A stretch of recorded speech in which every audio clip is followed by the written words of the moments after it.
Hello, wonderful people of the internet. Today I'm going to be reviewing Of Mice and Men by John Steinbeck. So let's get into it.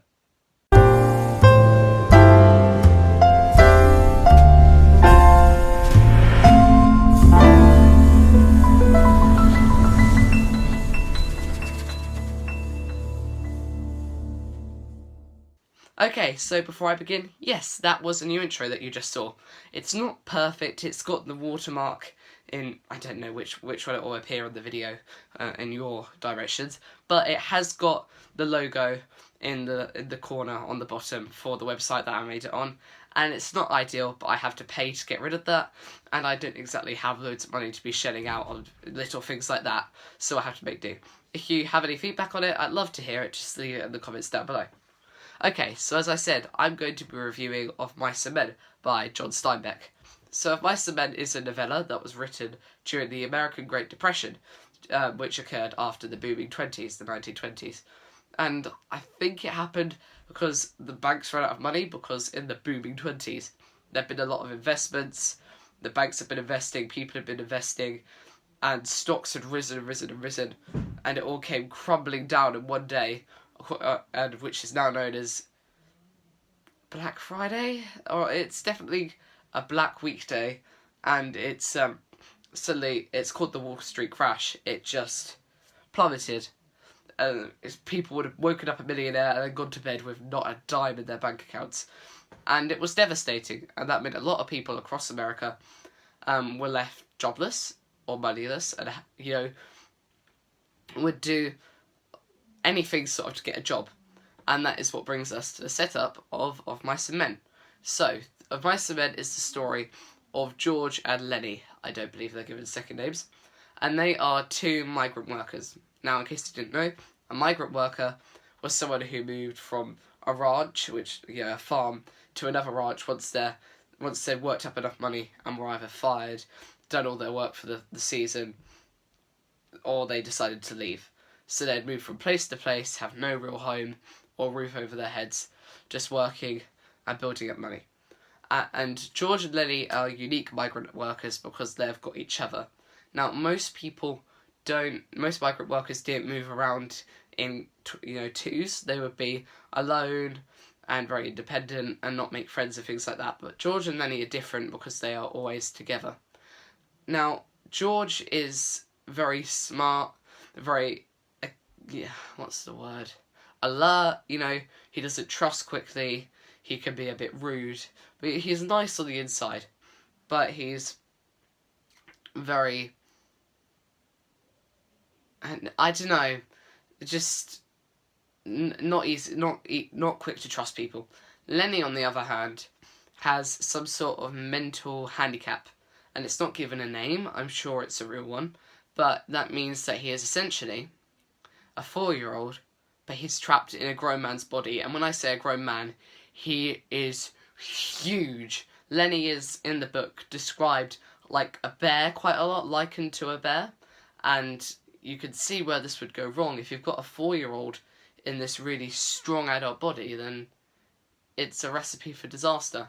And so that is the setup for the story. 2 migrant workers, one with a mental handicap, in the Great Depression. Now, Of Mice and Men has got to be one of my top 5 favourite books, but what did I like about it?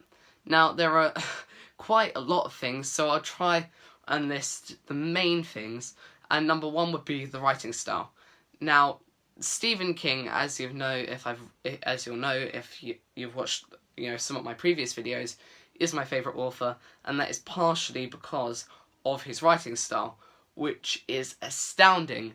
And John Steinbeck in Of Mice and Men, and this is the only book I've read by him, so I can't say for the rest of his novels, but John Steinbeck in Of Mice and Men rivals Stephen King with the writing style.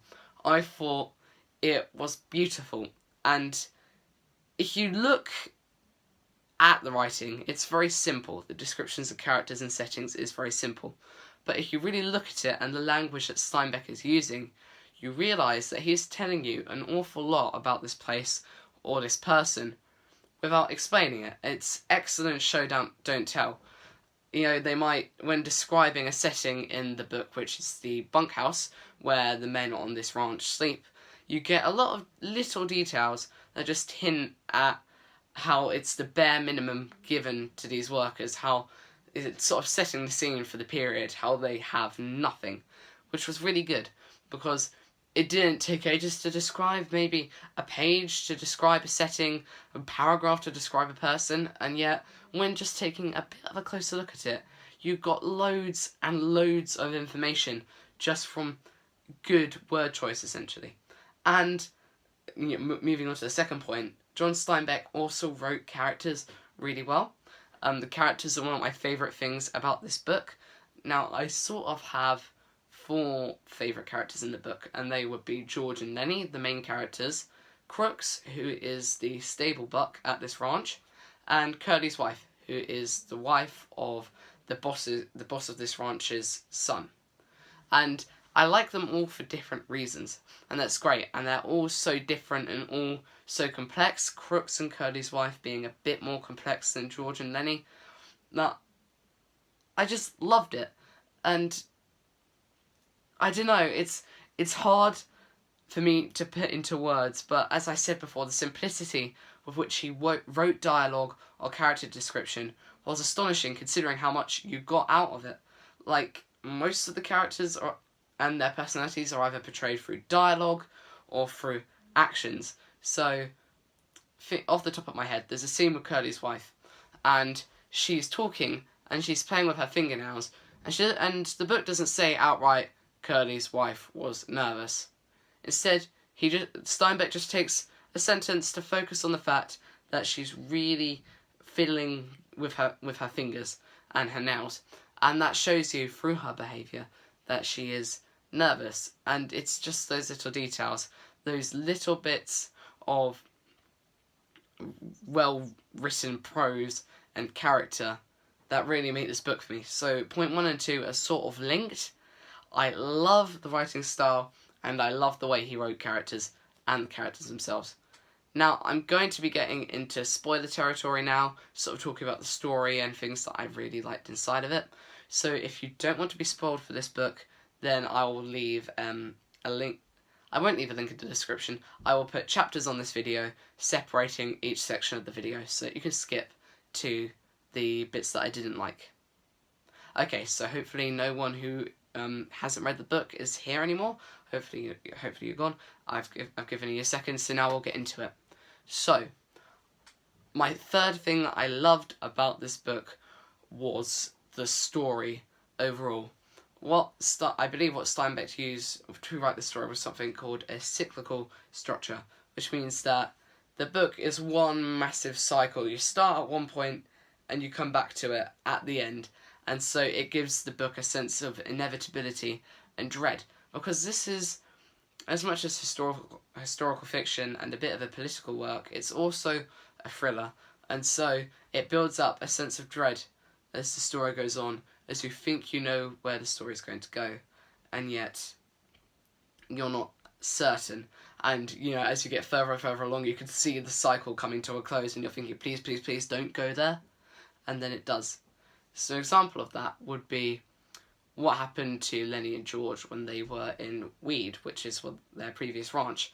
Lenny has a habit of liking to stroke soft things, and what happened in Weed was he decided to stroke a woman's dress because it looked nice, and then obviously she thought that he was sexually assaulting her, started screaming, and then, you know, there was a lynch mob on Lenny and George, and they had to run away and were nearly killed.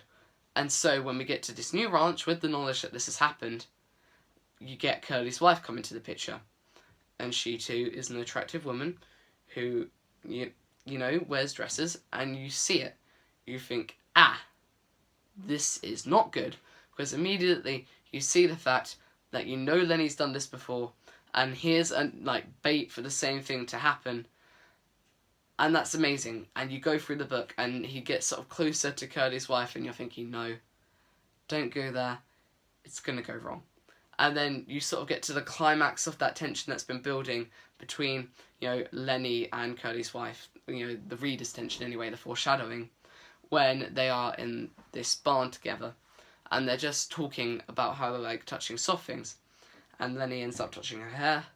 She says he's doing it too hard. She tries to pull away, but he holds on, and she starts screaming, and he panics and puts his hand over her mouth and nose so that she can't breathe, and she's squirming and struggling and screaming through the hand, and so he starts shaking her and going, "Look, shut up." And then as he shakes her, her neck snaps as it's thrown back, and then, you get the cycle completed. Their story started with them getting in trouble with someone in weed, and it's with a woman in weed, and it's ended with them getting in trouble with another woman in this new ranch. And I don't know, it was such a unique way of writing, and there are so many other cycles in the story. There's cycle within cycle within cycle, and I just love that. Okay, sort of zooming in on the plot for the next point, I really liked the ending, and though it was really sad, what happens is Lenny has killed Curly's wife, he's got another lynch mob after him, and George knows this time Lenny is going to get caught. And so he decides, with lots of different reasons from the story, and also just in his character in general, he decides he's going to be the one to shoot Lenny, because he doesn't want him to be treated cruelly by the others once they catch him. And so, you get this scene where Lenny is completely oblivious to what George is going to do, and you can see George is so distraught about this whole situation, and then he shoots him, and this is like the final page of the book, and it's such a sad ending, and yet I loved it because, I don't know, it was so different. It's not what I expected. I knew things would not go well in this book, but I did not know that this would be the ending it came to. George shooting Lenny. These are the two amigos, and yet it's ended here. And it felt so shocking, and yet and great and sad, and I really don't know how to put into words how I felt about it, but what I do know is I loved it. Okay, final point is zooming in on the characters, but this is a spoiler section, I can talk about it a bit more. So I mentioned that I really liked Crooks, the stable buck, and Curly's wife. So these are two of the most problematic characters in the book. And the reason is that since this was written in the Great Depression, Steinbeck was essentially holding a mirror up to society and saying to people, this is you. This is how you treat women. This is how you treat people of ethnic minorities. And as we all know, during the Great Depression, it was not that great. So there's a lot of sexist and racist language used against them. There are some stereotypes mixed in. And so they are really problematic characters. But what I loved was that Steinbeck made them human. So let's start with Curly's wife. Now, in the book, she does not have much of a hint. Okay, I'll start again. So, Curly's wife is depicted as a bit of a succubus. She's called jailbait in the book. She's seen as an attractive female who is going to get you into trouble. She is going to lure you in and get you thrown in jail. And that is her character, just the promiscuous jailbait, okay? And that is a stereotype, right? But then what Steinbeck did was he took this character and made her human by going, right, why is she like this? And how has her treatment by other people because of how she behaves affected her? And not much of her backstory is given in the book, but there is a letter from John Steinbeck to a woman who was playing Curly's wife in a stage adaptation, and he goes through her full backstory. He says, look, I understand you might be finding this a bit challenging. Here's what happened to this woman. And you realise Steinbeck might not have included it in the novel, but Curly's wife was not a stereotype, and there are hints in the book about her backstory and a little bit of humanising factors. So she was taught from a young age that she needed to be attractive and a virgin to be accepted by society. That was all she had, and it became an obsession to the point where she cannot talk to people without a sexual pretext. And, that's the reason she's like that, and it's really upsetting her, because she is an outcast from society. No man on the ranch wants to have anything to do with her apart from her husband, because, they see her as, the big threat. I can't go near her, can't be tempted, I will get in trouble. So everyone avoids her like the plague, and all she's got is her husband, who is a right arse, essentially. Her husband is horrible, and so she's got no one to talk to but her husband, who she doesn't even really like. And so you have this character who could have been just a stereotype, but then has these humanizing factors just mixed in. And then you have Crooks, the black stable buck, and he could have been problematic too. Not necessarily because he was a stereotype, but the language used around him. You get uses of really, really, really offensive racist language in this book, and I don't think it was because John Steinbeck was being racist. He was just being honest about what society was like. He wasn't endorsing it. He was just showing you that this is what's happening, this is how stupid it is. And so Crooks has this all thrown at him. And he's only in one chapter, and that I'll get to a criticism of that in a minute. But in the one chapter that Crooks is in, you get so many contradictions and complexities in his character. How he's talking about how, he wants someone to talk to even if they don't care, and how no one will listen to him because, he's black. And back then, that meant that he was less than human, I suppose. So he's treated like Curly's wife. He's an outcast, no one talks to him, he's lonely, and it's really getting to him. And he's really downtrodden as a character too. He's got no hope for a future, he's very cynical. And in this little meeting, in this little chapter he's talking to Lenny. And then he's talking about how, he's not Scottish, but that's the accent I just did there. But George and I are going to get land. We're going to get land. I'm going to tend rabbits on this land, and we're going to live happily ever after. And Crooks is like, well, that's not going to happen. And it slowly carries on throughout the chapter, and you can see Crooks sort of awakening, his hope sort of reigniting. And he's going, well, I suppose I could help. And then Curly's wife comes in, and she's racist towards him.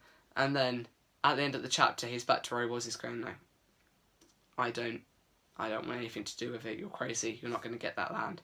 And so that little contradiction there, how he's really downtrodden, and just that little bit complexity there, how one minute he doesn't, then he does, then he doesn't. That makes him a very human character. And there's another bit when he starts being quite mean to Lenny. He's going, what if George left you? What then? He's gone a bit crazy in the isolation that he's in. And I'm not quite sure whether it was out of malice or whether he'd sort of forgotten how to properly talk to people, or whether he was trying to get a point across, and because he hadn't talking to people for a long time, sort of was mean about it. But whatever the reason, you get this long scene of him being really mean to him, and then he's nice to him later on. He's just full of contradictions and complexities, and that's why I loved him as a character. He was really interesting, and I wish he was in more than just one chapter, which I'll get to. Okay, so that's the end of the spoiler section. I will now move on to what I disliked, and let's be frank, there are so many little things that I disliked about this book. Just one or two things, because as I said, it's one of my favourites. Okay, so number one was its length. It's less than 100 pages long, and I would have liked it if it might have been just a bit longer. Like, don't get me wrong, the length is really good as it is, and I don't feel like the story really suffered because of it being so short. But personally, I would have liked, 10 more pages, just to add a few more things in. Characters like Crooks, who I said was the black stable buck, only got really one chapter devoted to him in this book, and I would have liked more of him. And the boss, who only has 2 pages dedicated to him, I would have liked more of him as well. So just 10 more pages to get a few more bits of characters in it. Okay, another thing was, actually no, I'm not going to say that was because Crooks was only in one chapter, because that just linked into my previous point. But another bit is not necessarily a dislike for me, but sort of a con for the novel that could put you off, and that is the racist language. I spoke about this in the spoiler section.